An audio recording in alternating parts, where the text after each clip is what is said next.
అందరికీ నమస్కారాలు. జై అమరావతి.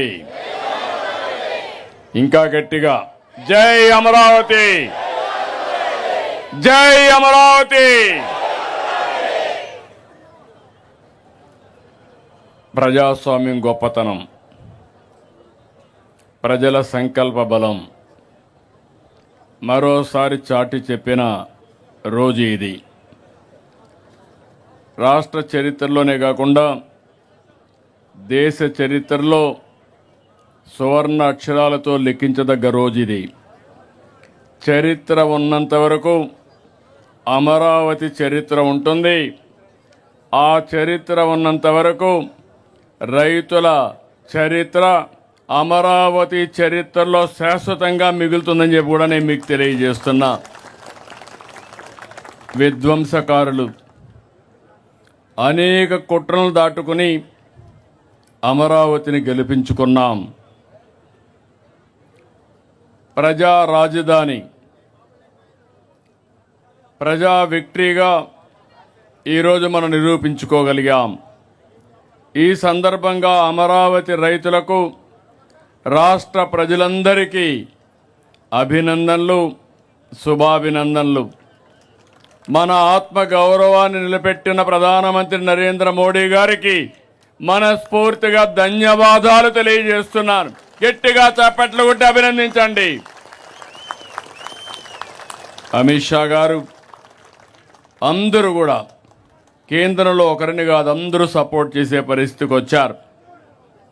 ఇదే ప్రాంతానికి ఇంత మునుపు కూడా వచ్చాను ఒకసారి గుర్తు చేయడానికి. ఏదైతే విధ్వంసం చేసిన తర్వాత మీ అందరికీ ఇబ్బందులు ఆ రోజే 3 రాజధానులు అనౌన్స్ చేసిన రోజున ఇక్కడికి వచ్చి పవిత్రమైన స్థలం ఇది, మామూలు స్థలం కాదు. దేశంలో ఉండే ప్రార్థనాలయాలన్నింటిలో ఉండే పవిత్రమైన మట్టిని, పవిత్రమైన జలాలు తీసుకొచ్చి ఈ ప్రాంతం అంతా పునీతం చేసి ఇక్కడ అలాంటి పవిత్రమైన మట్టి నీరు ఇక్కడ ఉంది. ఇప్పుడే మాధవ్ గారు చెప్పారు, ఆ రోజు ప్రధానమంత్రి గారు వచ్చినప్పుడు ఒక మాట చెప్పారు, నేను సాక్షాత్ పార్లమెంటు సాక్షిగా పార్లమెంటు దగ్గరుండే పవిత్రమైన మట్టిని, యమునా నది జలాల్ని ఇక్కడ తీసుకొచ్చాను. అంటే ఇది మట్టి జలాలు కాదు, దేశం మొత్తం అమరావతితో ఉంటామని చెప్పి నిరూపించిన రోజుది. ఓసారి ఈ చరిత్ర మనం మర్చిపోతే చాలా కష్టమవుతుంది.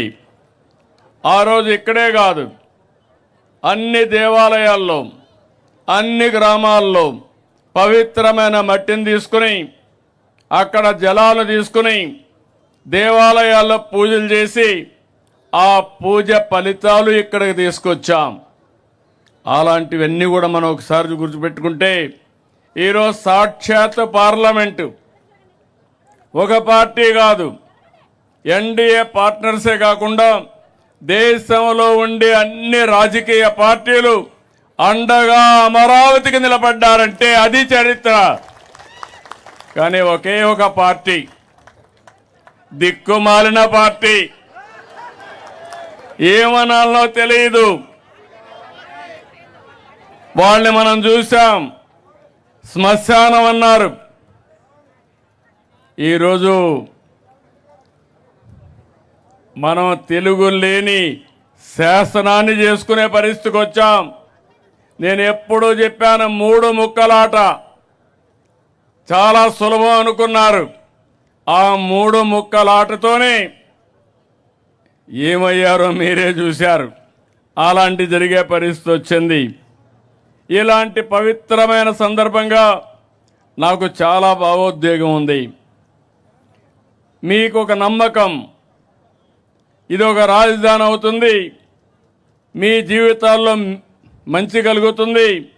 అదే కాకుండా మీరు ఇక్కడ రాజధానికి భూమి ఇచ్చిన వారు శాశ్వతంగా అవుతారనే మంచి పేరు కోసం ఒక నమ్మకంతో నాకు 29,000 మంది రైతులు 33,000 ఎకరాలు స్వచ్ఛందంగా 1% లిటిగేషన్ లేకుండా ఇచ్చారు. ఆ రోజు ఈరోజు నారాయణ గారు ఇక్కడే ఉన్నారు. చెప్తే మీ దగ్గరకు వచ్చి మాట్లాడి ఇది చేశారు. ఇది అమరావతి ఒక క్యాపిటల్ కాదు, ప్రజల ఆత్మ గౌరవానికి చిహ్నం. ఇక్కడే అమరలింగేశ్వరుడు కొలువు, ఇంకో పక్క ప్రసిద్ధ బౌద్ధ స్తూపం, కృష్ణమ్మ తల్లి, దుర్గమ్మ తల్లి. ఇంతమంది అండగా ఉంటే తాత్కాలిక ఇబ్బందులు వస్తాయి కానీ అమరావతికి ఎప్పటికీ అపజయం లేదు. ఇది చరిత్ర. ఆ రోజు కూడా నేను ఆలోచించాను, ఎక్కడ రాజధాని అయితే బాగుంటుందని ఆలోచించాం. నడి బొడ్డున ఒక పక్క దక్షిణ ఆంధ్రప్రదేశ్, ఉత్తర ఆంధ్రప్రదేశ్ రెండు మధ్యలో 12 పార్లమెంట్లు వస్తే రెండు మధ్యలో వచ్చిన పార్లమెంట్ 13వ పార్లమెంట్ ఇది. 33,000 ఎకరాల భూమి, 29 గ్రామాల రైతాంగం. ఆ రోజు ఈరోజు చూస్తున్నాను మీలో ఐకమత్యం. ఈరోజు మనం గెలిచామంటే ఆ ఐకమత్యమే కారణం. అలాంటి ఈ రైతాంగాన్ని, రైతు కూలీలను అభినందిస్తున్నా. 58 రోజుల్లో మొత్తం కలిసి 54,000 ఎకరాలు పూలు చేయగలిగాం. 2019 యామారాం, చీకటి రోజులు ప్రారంభమైనాయి. 3 రాజధానులు, ఇక్కడిని ప్రజావేదికతో విధ్వంసం ప్రారంభమైంది. మా ఆడబిడ్డలను చూసా. చరిత్రలో వీర వనితల గురించి చదువుకున్నాం కానీ ఒక రాణి రుద్రమదేవిని ఇలాంటి వీర వనితల గురించి చదువుకున్నాం కానీ నిజమైన అమరావతి చరిత్రలో మీ ప్రతాపాన్ని చూపించారు, మీ పట్టుదల చూపించారు. నా జీవితంలో ఎప్పుడూ మర్చిపోలేను. ఎన్ని అవమానాలు పడ్డారు నేను చూశాను మిమ్మల్ని. ఆ రోజు నేను మా మిస్సెస్ వస్తే, భువనేశ్వర్ గారు వస్తే, మీ యొక్క ఆవేదన చూసి, మీరు చేసిన త్యాగం చూసి ఉన్న పళంగా నాకు కూడా చెప్పలేదు. 2 గాజులుంటే తీసి మీ ఉద్యమానికి సంఘీభావంగా ఇచ్చారు. వారొక్కరే కాదు, చాలామంది ముందుకు వచ్చారు. ఎక్కడెక్కడో ఉండే ఎన్ఆర్ఐస్ ముందుకు వచ్చారు. ఆ రోజు చాలా సమస్యలు వచ్చాయి. ఒక పక్క రైతాంగం భూములు ఇచ్చేశారు, మీకు వ్యవసాయం లేదు, ఆదాయం లేదు, మీకు వచ్చే కవులు కూడా ఇవ్వలేదు. మీరు లీగల్గా పోరాడాలంటే చాలా కష్టం. ఒక పక్క ఉద్యమం, ఒక పక్క జీవనోపాధి, ఇంకో పక్క ఖర్చులు. ఇవన్నీ చూసినప్పుడు చాలా బాధేస్తే నా దగ్గర కూడా ఆ రోజు డబ్బులు లేవు. ఎన్నో సంవత్సరాలు పార్టీని రన్ చేశాను కానీ డబ్బులు లేకపోతే ఎంత ఖర్చు పెట్టాలని నేను కూడా ఖర్చు పెట్టి కడాల జోలి బట్టి వసూలు చేసి స్ఫూర్తిదాయకంగా మీకు అందించాం ఉద్యమానికి. పవన్ కళ్యాణ్ గారిని చూశాను, ముళ్ళ కంచెలేస్తే ముళ్ళ కంచెల్ని ఛేదించుకొని మీరేమన్నా చేయమని మీ దగ్గరకు వచ్చి సంఘీభావాన్ని తెలియజేశారు.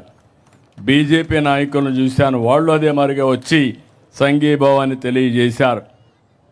ఇప్పుడు కూడా జ్ఞాపకం, న్యాయస్థానం దేవస్థానం, అమరావతి నుంచి అరసువెల్లి వరకు మీ పాదయాత్ర మధ్యలో మీరు ఆపేసే పరిస్థితి నేనే సజెస్ట్ చేశాను. వద్దు, ఇంకా పోవద్దండి, ఈ దుర్మార్గులు ఏం చేస్తారో తెలియదు, మర్యాదగా ఈరోజు ఒక అడుగు తగ్గదాం, రాబోయే రోజుల్లో 10 అడుగు సింహాల మారిగా ముందుకు పోదామని చెప్పా. అది ఈరోజు చూపించాం. అయితే 1631 రోజులు నేను ఒకటే చెప్తున్నా, చరిత్ర పుటలో మీ చరిత్ర కూడా ఉండాలి, మీ త్యాగాలు కూడా ఉండాలి. ల్యాండ్ పూలింగ్ ఇవ్వడం ప్రపంచంలోనే ఎక్కడా లేని స్ఫూర్తి. అలాంటి రాజధాని రాలేనప్పుడు వీరోచితంగా పోరాడి సాధించుకున్న స్ఫూర్తి ఒక్క అమరావతి చరిత్రకే ఉంటుంది. దీంట్లో అనుమానం లేదు. మూడు ముక్కలాట చూసిన తర్వాత 2024 ఏకపక్షంగా ఎన్నికలు జరిగాయి. 94% స్ట్రైక్ రేట్ వచ్చింది. గెలిపించిన తర్వాత బాధ్యత పెరిగింది. మళ్ళీ మొదటికొచ్చాం. ఆ రోజు మీరు చూస్తే మొట్టమొదటిసారిగా హైదరాబాద్ను అభివృద్ధి చేయాలని నేను అమెరికాకు పోయి ఐటీ కంపెనీలు తెచ్చాను.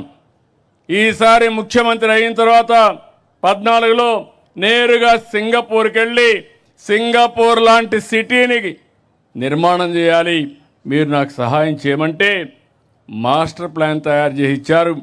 మంచి ప్లాన్ తయారు చేసి ఇచ్చారు. వాస్తు బ్రహ్మాండంగా ఉంది. ఎవ్వడు ఏమీ చెయ్యలేడు. 1 ఇంచి కదలపలేరు. సుజావుగా జరుగుతుంది. ఇప్పుడు హామీ ఇస్తున్నా, ఇది ప్రపంచంలోనే ది బెస్ట్ సిటీగా తయారు చేసి జాతికి అంకితం చేస్తాం. ఇది ఒక ప్రపంచ రాజధాని అమరావతి, ఒక ఆదర్శ రాజధాని అమరావతి, తెలుగు జాతికి గుండె అమరావతి, జాతి గౌరవం అమరావతి. అందుకని మళ్ళీ ప్రధానమంత్రి గారు 2 సార్లు రావడం ఎప్పుడూ చూడరనుకుంటాను. అది కూడా ఒక చరిత్ర. మొదటిసారి ఫౌండేషన్ వేశారు, మళ్ళీ పనులు ప్రారంభించడానికి 2వసారి వచ్చారు. తొందరలోనే 3వసారి వస్తారు. ఏవైతే ప్రారంభించిన పనులు పూర్తి చేసి జాతికి అంకితం చేయడానికి తొందరలోనే వస్తారని చెప్పి కూడా నేను మీకు తెలియజేస్తున్నా. ఇప్పటికి కూడా వైఎస్ఆర్ కాంగ్రెస్ పార్టీకి బుద్ధి రాలా, జ్ఞానోదయం కలగలేదు. కలుగుతుందని మీకేమైనా నమ్మకం ఉందా నేను అడుగుతున్నా? ఇంకా ముదిరింది.